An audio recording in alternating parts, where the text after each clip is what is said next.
U-Uthathe obeneminyaka eyi-18 wazikhunga kubo kulesi sihlahla esisegcekeni emva kokungaphumeleli ibanga le-10.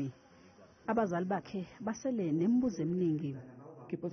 Ngiyazibuza ukuthi kungani u-Uthathe engakhulumanga nomuntu omdala ngemiphumela yakhe. Uma kuwukuthi ubengisaba mina njengomzali, bengimele akhulume nanoma ubani, bekuzosiza angayenzi lento.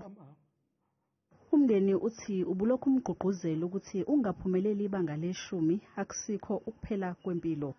Ubulinda ukuthi abuyele esikoleni eyozama futhi.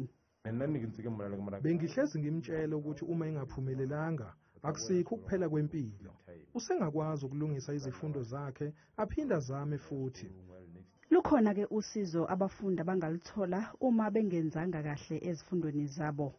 Umnyango wezemfundo eNorthwest ugqugquzela abafundi abangenzanga kahle ebangeni le-10 ukuthi babhalise ngaphansi kohlelo i-Second Chance Matric Program. Second Chance Matric Program seeks to provide support to learners who were unable to meet the pass requirements to upgrade the matric results of either the National Senior Certificate Examination or Senior Certificate Examination. Abafundi abangaphumelelanga bangavakashela emahhovisi omnyango wezemfundo beyobhalisa ngaphambi komhla ziyishiyagalolunye kuNhlolanja.